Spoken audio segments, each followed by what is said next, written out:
अचार लगा के खाओ। पारंपरिक संस्कृति और स्वाद का खजाना। भारत के छोटे से गांव में, जहां की हवाओं में मिट्टी की खुशबू और लोगों के चेहरों पर मुस्कान हमेशा बसी रहती थी, वहां की एक छोटी सी गली में जयराम का घर था। जयराम गांव के सबसे प्रसिद्ध अचार बनाने वाले थे। उनके अचार का स्वाद ऐसा था कि उसकी तारीफ दूर दूर तक फैली थी। लोग उनके अचार को खाने के लिए कई किलोमीटर का रास्ता तय करते थे। जयराम का अचार सिर्फ खाने का सामान नहीं था, बल्कि यह गांव के संस्कृति और परंपरा का हिस्सा बन चुका था।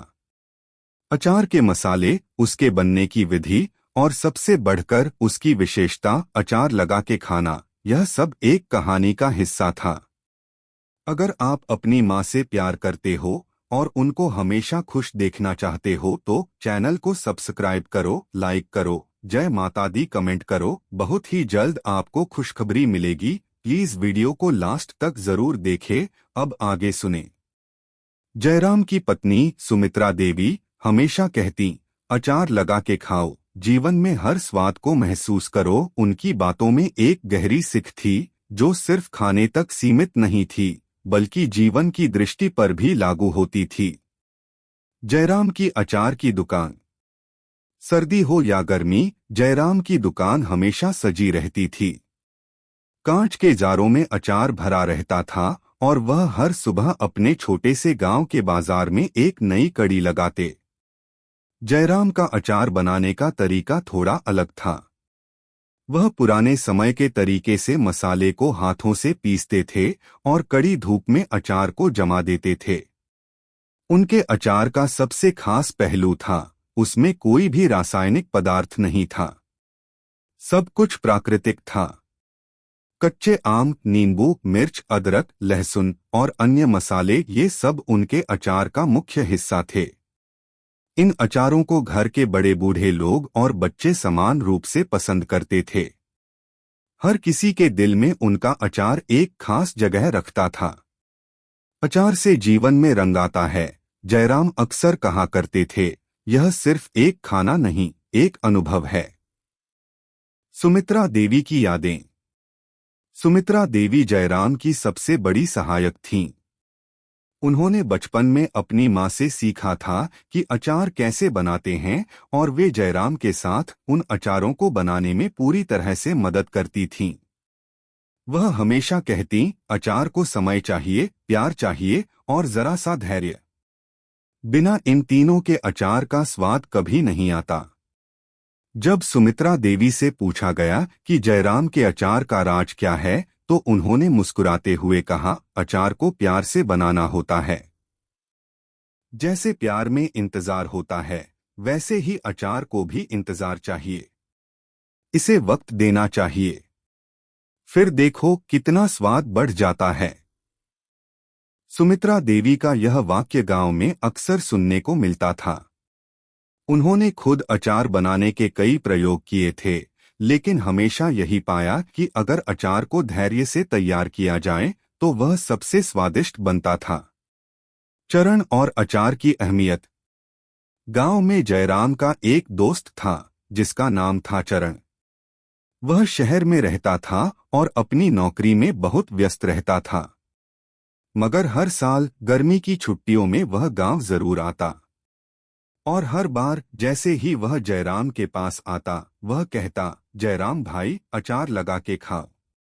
चरण को जयराम का अचार इतना पसंद था कि वह कभी भी किसी रेस्टोरेंट में खाने के लिए नहीं जाता था। उसे समझ में आ गया था कि घर का अचार खाने का अनुभव ही कुछ और है। वह कहता, जयराम, तेरे अचार से बेहतर कुछ नहीं हो सकता। अब तक मैंने कई देशों का खाना खाया है, मगर तेरा अचार, बस वो अनोखा है। जयराम हंसी में कहते, अचार कोई व्यंजन नहीं, एक कला है। और कला समय से पैदा होती है, जैसे हमारे रिश्ते। जयराम और सुमित्रा देवी की शिक्षा।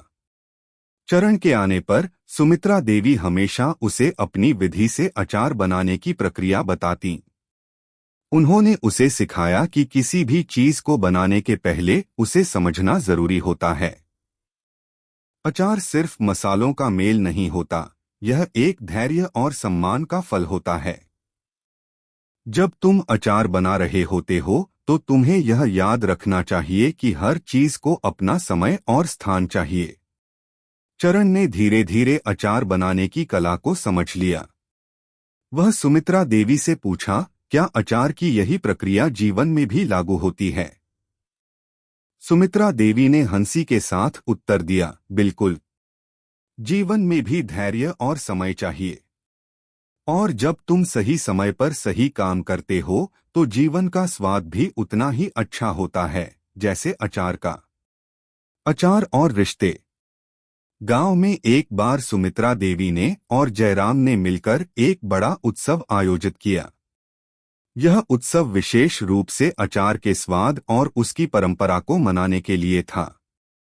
उन्होंने गांव के बच्चों को भी सिखाया कि अचार बनाने का क्या तरीका है। छोटे छोटे बच्चे मसाले मिलाते, लकड़ी की छड़ी से अचार को घुमाते और धूप में उसे तैयार होने देते। इस उत्सव में सबसे खास बात यह थी कि सब लोग एक साथ बैठकर अचार लगा के खाते थे। गांव के बुजुर्गों ने कहा, यह अचार सिर्फ खाने का सामान नहीं, यह हमारे रिश्तों को भी मजबूत करता है। जब हम साथ बैठते हैं और अचार खाते हैं तो हम एक दूसरे से जुड़ते हैं और हमारी साझेदारी और प्यार बढ़ता है। निष्कर्ष। अचार, जो एक साधारण सी चीज लगती है, जीवन के गहरे अर्थ को छिपाए हुए है।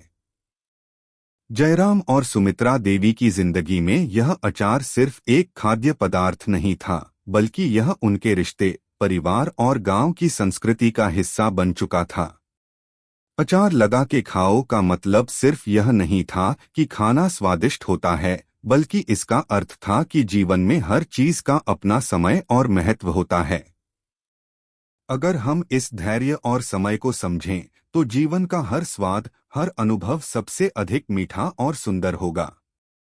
जयराम और सुमित्रा देवी का अचार बनाने का तरीका और उनका जीवन हमें यह सिखाता है कि जीवन को पूरी तरह से जीने के लिए धैर्य, प्रेम और समझ की आवश्यकता होती है।